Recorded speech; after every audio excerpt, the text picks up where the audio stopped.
शिवाय। ओम नमः शिवाय। ओम नमः शिवाय। शिव महापुराण पंचम उमा संहिता 33वां अध्याय सर्ग वर्णन। सूत जी बोले, इस प्रकार स्वरोचिस मनवंतर की सृष्टि मैंने तुमसे कही। अब वैवस्वत मनु के समय में जब वरुण यज्ञ का विस्तार हुआ तब हवन करते हुए ब्रह्मा जी ने अपने 7 मानसिक पुत्रों को उत्पन्न किया जो महर्षि हुए। पश्चात जब देवताओं को दैत्यों से व्रत हुआ तब दैत्य अपने पुत्रों के नाश हो जाने पर दुखी हो अपने पति महर्षि कश्यप से मिली और आराधना पूर्वक उनसे यह वर मांगा कि इंद्र का नाश करने वाला मुझे एक बड़ा ही तेजस्वी पुत्र दीजिए। तब उन परम तेजस्वी तपस्वी ने उन्हें 100 वर्ष के ब्रह्मचार्य आदि का विधान बताकर वह वर दे दिया। दीति गर्भवती हो गई और कश्यप जी उसमें अपना सत्व स्थापित कर तप करने चले गए। तब 99 वर्ष का गर्भ होने पर जब एक दिन दीति पैरों की पवित्रता ना करके नीचे को सिर करके अर्थात गौरव से सो गई, तब अवसर पाकर इंद्र उसके गर्भ में प्रवेश कर गए और उसके 7 खंड कर दिए। वज्र से कटा हुआ वह गर्भ रोने लगा। तब इंद्र ने उन 7 टुकड़ों से कहा, रो मत, तुम मरोगे नहीं। फिर भी वे सब रोते ही रहे और कहा, हे इंद्र, तुम हमें मारने की इच्छा ना करो, हम सब मरुद तुम्हारे भाई हैं। इस पर इंद्र ने उनका भ्रातृत्व स्वीकार किया और उन्होंने दैत्य भाव को त्याग दिया। फिर तो वे महाबली मारुत नाम वाले आकाशगामी इंद्र के सहायक और 49 पवन देवता हुए, जिनके लिए प्रजापति ने पृथक पृथक राज्यों की कल्पना की। तब अरिष्ट, पुरुषवीर, कृष्ण, विष्णु, प्रजापति, प्रजनीय और धनाध्यक्ष, यह सब उनका जगत हुआ। हे महामुने, यह सब भूत सर्ग मैंने तुमसे कहा। अब कर्म से राज्यों का विभाग सुनो। ब्रह्मा जी ने पृथुवैन्य को आधे राज्य में स्थापित कर उन्हें क्रमश इस प्रकार राज्य दिए। ब्राह्मणों, वृक्षों, नक्षत्रों, ग्रहों, भूतों तथा तपों का राजा सोम को किया। जल के राजा में वरुण राजा की स्थापना की। विष्णु आदित्यों के राजा हुए। वस्तुओं के राज्य में पावक को राजा किया। प्रजापतियों के राजा दक्ष, मारुतों के राज्य में इंद्र और दैत्यों तथा दानवों के स्वामी प्रहलाद हुए। इसी प्रकार पितरों के वैवस्वत, माताओं के मंत्रों से तंत्रों और गांवों के राजा यम, यक्षों, राक्षसों तथा भूत पिशाचों के राज्य में शूलपाणी शिवजी नियुक्त हुए। शैलों के राज्य में हिमालय, नदियों में समुद्र, मृगों में सिंह, गाय बैलों में वृष तथा वनस्पतियों और वृक्षों में वट को राजा बनाया। इसी प्रकार पूर्व दिशा में वैराज्य प्रजापति के पुत्र को, दक्षिण में क्रदब प्रजापति के पुत्र सुधन्वा को और पश्चिम दिशा में राजस के पुत्र अच्युत को और प्रजनीय प्रजापति के पुत्र हिरण्य रोमा को उन सब पर राजा तथा उत्तर में राजा दुर्धर्ष को राजा बनाया। हे सोनक जी, यह पृथ्वैन्य का वर्णन मैंने तुमसे किया जो अत्यंत प्राचीन और परम वृद्धिदायक है। इस प्रकार शिव महापुराण 5वीं उमा संहिता का 33वां अध्याय समाप्त। बोलिए उमापति महादेव की जय। 34वां अध्याय मनवंतर वर्णन। सोनक जी बोले, हे महात्मन, अब आप मुझसे सब मनवंतरों का विस्तार पूर्वक वर्णन कीजिए, जिन्हें कि सुनने की मुझे बड़ी इच्छा है।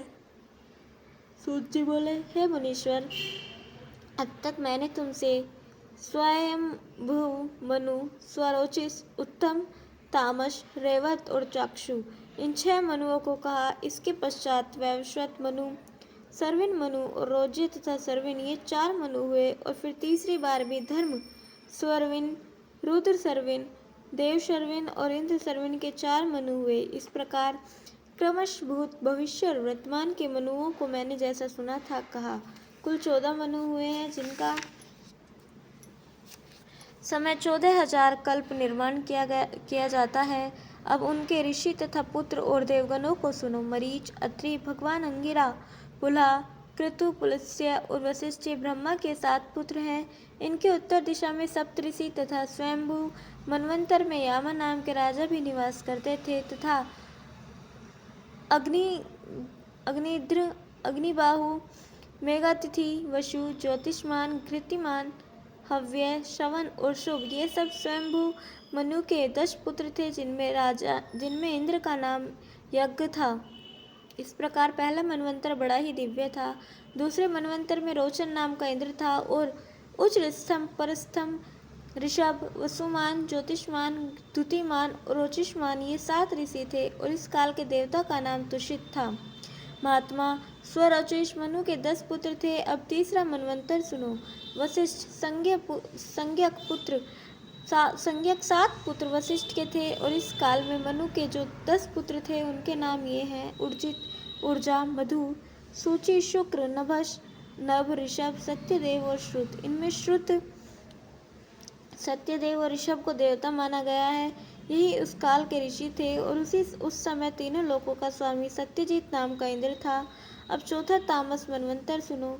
इस मनवंतर में गार्य, पृथु, वाग्मी, जन्य, धाता, कपानक, कपिवान, ये 7 ऋषि हुए और इस काल के इंद्र का नाम त्रिशिक था तथा महानृप मनु के जो 10 पुत्र थे उनके नाम हैं तपोरति, अक्कलमास, खंडक, महान ऋषि, धूतिपोत, सप्तशय, तप, शूल, तापन, धन्वी।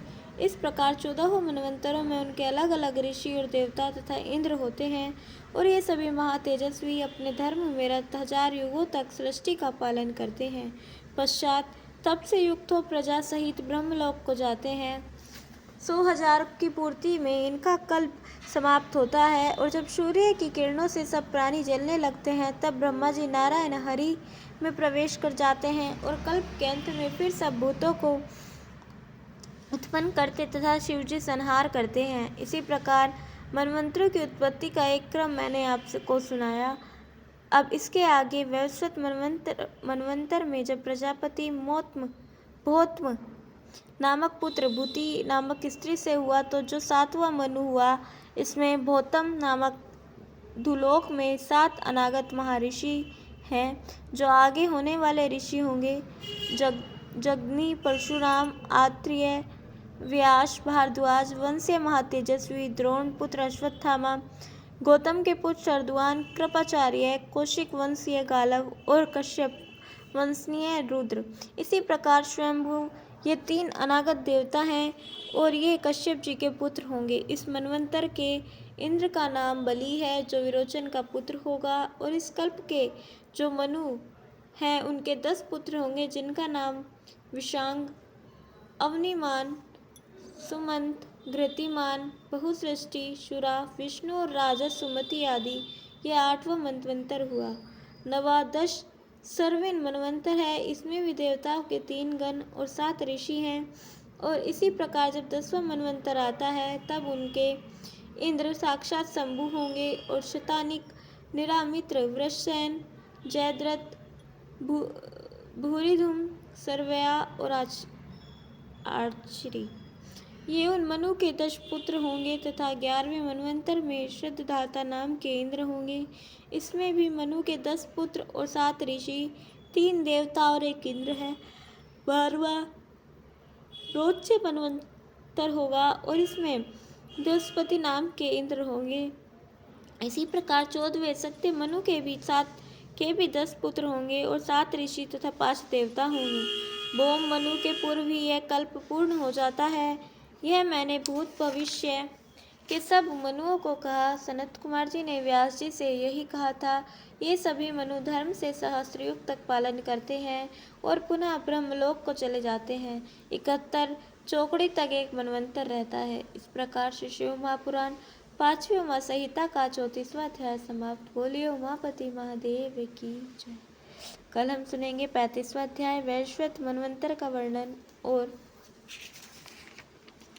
36वां अध्याय मनु के 9 पुत्रों का वर्णन। तब तक के लिए जुड़े रहें। हर हर महादेव।